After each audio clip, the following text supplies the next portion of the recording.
porqué del libro, porqué de los temas que se van encontrando en esta investigación, porqué el gaucho, sobre todo porque aparece una y otra vez, como en estos temas que no había ninguna motivación desde arriba, ninguna necesidad, ninguna identificación con una oligarquía terrateniente para erigirse como gaucho en un sentido siempre marginal, semi-delictivo o delictivo, obviamente con un habla que disgusta, políticamente incorrecto, y que gran parte de la gauchesca tuvo muchas de estas características, desde su origen hasta ahora, que cuando la gauchesca irrumpe como tal, en general incomoda y es criticada desde la academia, y por eso mismo es tener una literatura como si fuera de segunda, popular, entendida como popular, pero bastante tapada. Hice toda la carrera de licenciatura en letras y no leímos prácticamente gauchesca, sacando por supuesto el Martín Fierro, que se lo destaca casi de mala gana como la gran obra canónica argentina. Después, por interés en la historia, para ver el pasado que nos trae hasta donde estamos y a partir de ahí proyectar un futuro, por el interés, en mi caso, de lo que es confrontación entre ideas y colectivos humanos, lo que es lucha y armonía de partes en conflicto, diferencia, y después, bueno, por una filosofía de vida que tiene que ver esto con el anarquismo. Y por último, el título, que fue lo último que le puse, Salud y Mal Instinto, sale de un cartel de González Pacheco, que creo que tiene ese nombre, de una anécdota que cuenta de la hacienda familiar de cuando era niño y veía a los últimos gauchos matreros que después de compartir unos mates, un tabaco, unos tragos, se despedían diciendo buena salud y mal instinto, y que estuvo pensándolo largos años de por qué ese saludo tan particular que no había escuchado en ningún lado, hasta que se le ocurrió relacionarlo, uno de los primeros también en hacer esta interesante relación, con el saludo de los anarquistas, de los que iba aprendiendo, con los que iba compartiendo, salud y revolución social, y que tiene que ver con un buen deseo que cualquiera le puede desear a cualquiera, de que le vaya bien en sus cosas. ¿Y por qué mal instinto? Que vendría a ser lo mismo que revolución social. Bueno, la disposición a sacar a la luz esa violencia, esas necesidades, los deseos contenidos, lo reprimido, en el momento en que eso sea necesario, sabiendo que desde que la pampa está alambrada, desde que tiene esos límites, toda esta gente que vivía al margen de la ley, imposibilidad de ejercer un trabajo legal y huyendo de la justicia, iba a tener que recurrir al facón en cualquier momento o a revolver después para defenderse. Así bueno, a partir de ahí hace esa especie de nexo que lo vuelvo a reencontrar en el título del libro. Por eso de gauchos y anarquistas, que se podría decir que temporalmente vamos a ver que según como se entienda la definición de gaucho, no se encuentran, sino que es una sucesión en línea temporal. Primero los gauchos van desapareciendo, quedan los matreros, justo llega el anarquismo en barco y se establece y se difunde. Y por último, un estudio sobre la vertiente libertaria de la gauchesca, también parte de una hipótesis que para mí era novedosa y que tuve que pelear bastante para fundamentarla, porque según la academia, otra vez, o sea, las facultades de filosofía y letras de todo el país, la gauchesca termina con el Santos Vega de obligado en 1885. Con eso se acaba la gauchesca. Lo que viene después es reproducción, criollismo, recuerdo del pasado, son sombras y repeticiones. Y bueno, ¿cómo puede ser eso si a todos nos suena, no sé, Guitarra Roja, los payadores libertarios, Circula y pelea por no perderse, la Carta Gaucha, ¿no?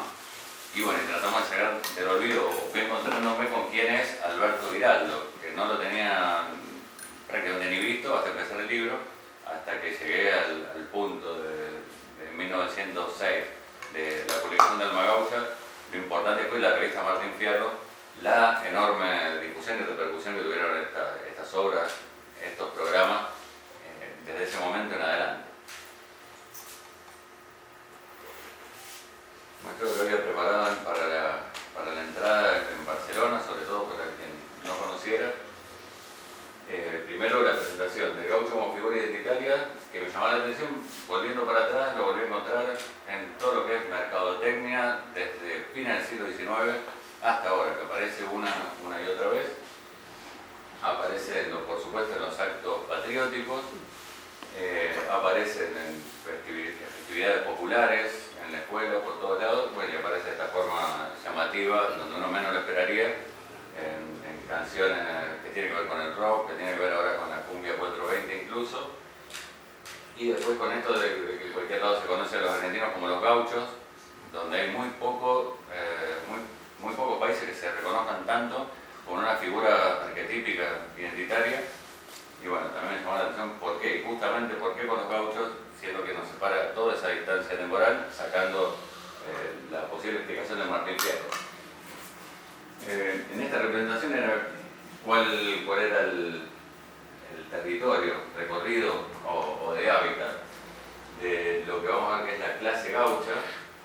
la Pampa Húmeda, pero mucho más ampliada al Chaco boliviano, Paraguay, el sur de Bolivia, sobre todo Río Grande do Sul, que también se lo conocen como los gaullos por eso, y por supuesto Uruguay, que es una especie de centro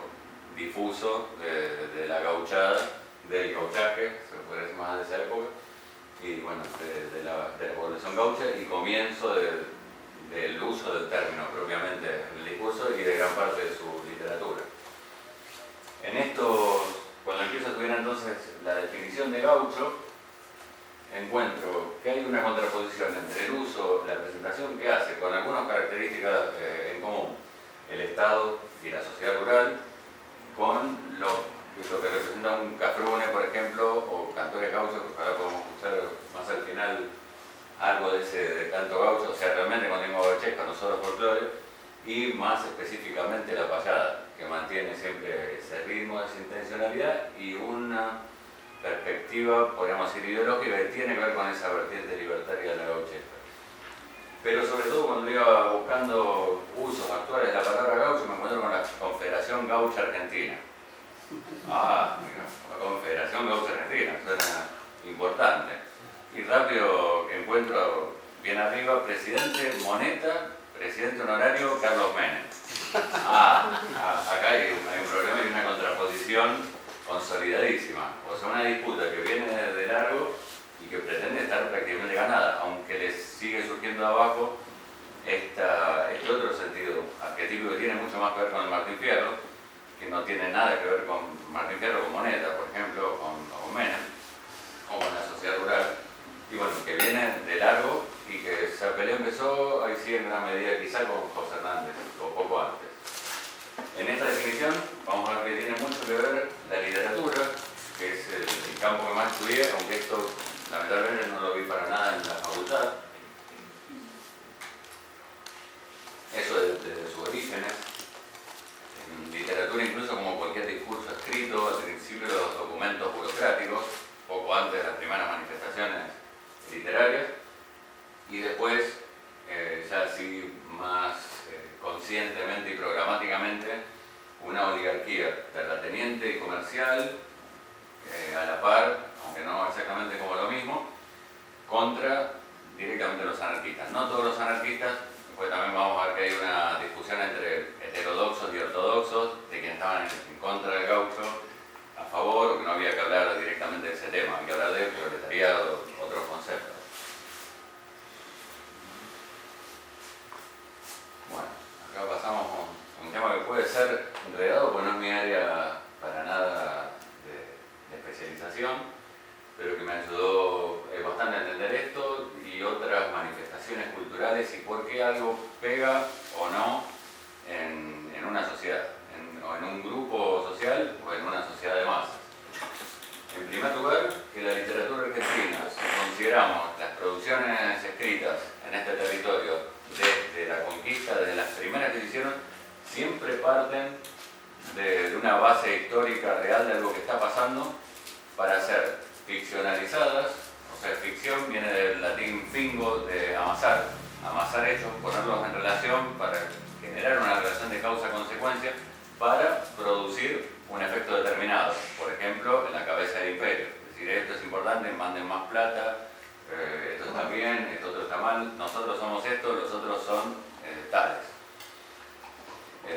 Todo eso va tomando distintas formas, cartas, documentos, pero como sea que fuera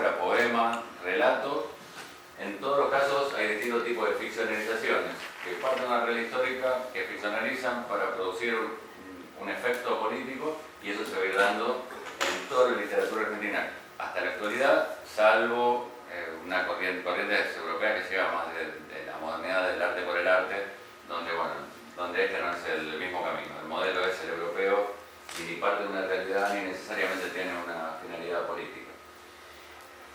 Mitos e ideologías tienen que ver con que originariamente los pueblos se conforman su identidad, lo que Peterson Jordan le va a decir mapa de significado a partir de historias, como si fueran un sueño que cada uno puede hacer personal, historias ficticias, historias en las que participan dioses, semidioses, héroes, personas comunes, puestas en relación de tal manera que me ayuda a mí, personalizando mi experiencia, explicarme las cosas, lo que pasa, lo que pasó y lo que va a pasar, ¿no? Quiénes somos y qué relación tengo que tener con los demás, cómo puedo resolver un problema, cómo puedo entender al otro.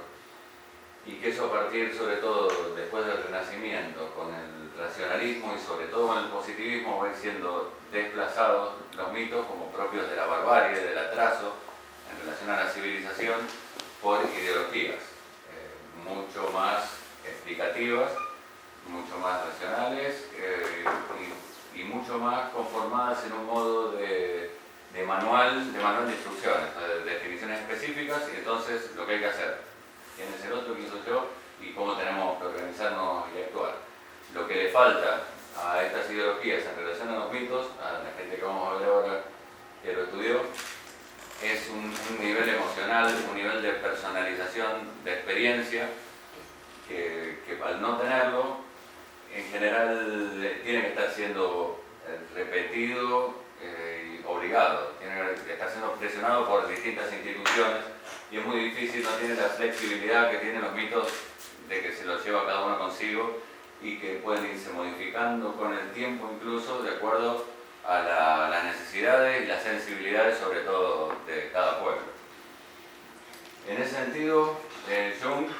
da para mí un paso adelante en relación al concepto de inconsciente de Freud, diciendo que el inconsciente no es solo un conjunto de pulsiones, sobre todo sexuales, que aparecen y que si reprimimos aparecen más perversamente, sino que hay una estructura de la psique, una estructura del inconsciente, como si fuera casillas, lugares a ser llenados según la experiencia de cada pueblo primero, de cada institución intermedia, de cada familia y de cada individuo después, por esa cultura propia del pueblo, esa experiencia. Esos se llaman arquetipos, arquetipos del inconsciente individual, arquetipos del inconsciente colectivo, que son figuras, temas, eventos, entonces que van a ir siendo llenados y definidos de una manera diferente por cada pueblo y cultura, pero cada pueblo, cada cultura, cada individuo los tiene en sí como parte de su misma psique. Tengo para compartir una pequeña cita de Jung que dice: quien ha perdido los símbolos históricos y no puede contentarse con sustitutos, encuéntrase hoy en una situación difícil.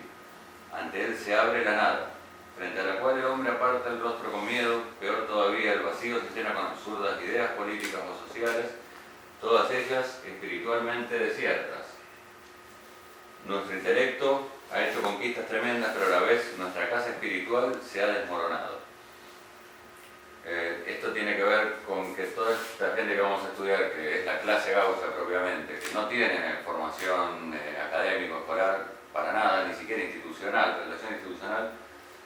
va a ir desarrollando un conjunto de usos y costumbres que se apoya más en la payada y en la experiencia compartida, en una especie de mito común que va a tener que ir definiendo y no en ideologías determinadas. Y después como distinta gente va a encontrar, bueno, pero eso alguna relación con un anarquismo, con el anarquismo tiene. Y eso como tiene que ver con lo que Joaquín Bay llama, por ejemplo, anarquismo ontológico, que no es algo aprendido de ningún manual, sino decir, esta persona actúa como anarquista, no lo leyó en ningún lado, no sabe la palabra, no se autodefine, pero así es. Bueno, Campbell encuentra que hay una forma que comparten todas estas historias que alcanzan ese nivel arquetípico, ese nivel de mito constitutivo de los pueblos, que se repite. Hay una especie de relato arquetípico, a lo que se llama el monomito, que reproduce un mismo viaje del héroe, que parte de una situación inicial, donde está en su vida cotidiana, que va a ser el representativo cuál es el camino a seguir para avanzar en la vida, que tiene una llamada a la acción, como decir, tuvo algún problema en el trabajo, se suma o no, hace lío o no, al principio no quiere, se niega a reaccionar, hasta que las condiciones lo obligan a meterse en problemas. Entonces cruza el umbral. Bueno, a partir de ahí un paso a paso que está usando mucho Hollywood de una manera bastante lamentable y repetitiva, que se basa en este mismo viaje del héroe, en este mismo monomito, para tener un esquema inicial que sabe que nos resulta existencialmente natural, para acompañar, para adentrar en lo desconocido, encontrarnos con esa cosa desconocida o terrible o temible y salir de una manera enriquecido de este conflicto, de este problema. Bueno, eso le llama mapas de significado, que es lo que abre cada cuento después, que van reemplazando a los grandes mitos, relatos cada vez más pequeños. Cada uno de estos cuentos igual procura abrir una especie de, aunque sea pequeño, un mapa de significado. ¿Cómo me encuentro con este tipo de conflictos? El niño desde chiquito, los cuentos infantiles, las fábulas para todo el mundo, y con el racionalismo va sustituyendo los mitos religiosos por fábulas o cuentos o novelas después. Y Harari es un globalista tremendo del Foro Económico Mundial, pero que tiene algunos conceptos que son interesantes. Uno dice que lo que permite al ser humano alcanzar el rango de Homo sapiens, proyectar, pensar un mundo, son ficciones compartidas. Le dice ficciones tanto a cualquier institución como a decir dólar, el valor de un auto, qué es un país, ¿no? Cualquier tipo de acuerdo en las creencias que permite a las sociedades, una sociedad flexible, bueno, que sería, no tener estas ficciones es lo que impide una sociedad flexible como la de los lobos o lo de los chimpancés, no tenerlo, que no supere los números de 20, 30, 50 integrantes. Y a la vez es lo que impide no tenerlo, que sociedades grandes como la de los insectos alcancen una flexibilidad que, cambiando las condiciones del entorno, bueno, puedan sobrevivir, puedan adaptarse. Entonces permite a la vez una cierta flexibilidad y una cierta capacidad de crecimiento, de tener acuerdos que permita potenciarse para crecer como sociedad. Encontré en Castoriadis también el concepto de imaginario social, que viene a ser más o menos lo mismo, imágenes compartidas, ideas, conceptos compartidas, que construyen instituciones dan lugar a proyectos instituyentes o destituyentes, en los cuales se apoya, por ejemplo, la construcción de una sociedad de oficios varios, por ejemplo. Tenemos estas ideas, necesidades, proyección, valores compartidos, vamos por este lado. Y lo mismo lo que se llama, entonces después lo que va a llamar el proyectos revolucionarios, destituyentes en contra de una institución establecida, y revolucionario, bueno, donde destituyo para sustituir por una nueva institución. En el Río de la Plata, vamos a leer un pedacito de Castoriadis y vamos a ver el Río de la Plata. Bueno, parte Castoriadis de que la sociedad es creación, y creación de sí misma, autocreación, que es lo primero que instituye un grupo de personas. Si no, sigue cada cual su camino y no son parte de una misma cosa. Es una cuasi totalidad cohesionada por las instituciones, lenguaje, normas, familia, modo de producción y por las significaciones que estas instituciones encarnan. Tótem, tabúes, dioses, Dios, polis, mercancía, riqueza, patria, etc. Ambas, instituciones y significaciones, representan creaciones ontológicas, que tienen un valor de esencia, de punto de partida. En el Río de la Plata, a comienzos del siglo XIX, se da la situación de que la hispanidad, el imperio hispánico, el imperio español, había ido construyendo, por supuesto, sus instituciones de largo tiempo, con algunos cambios que habían generado malestar en la población criolla y desentendiéndose del malestar que hace rato Alberto Hubero, que venían generando en los gauchos y en los indios.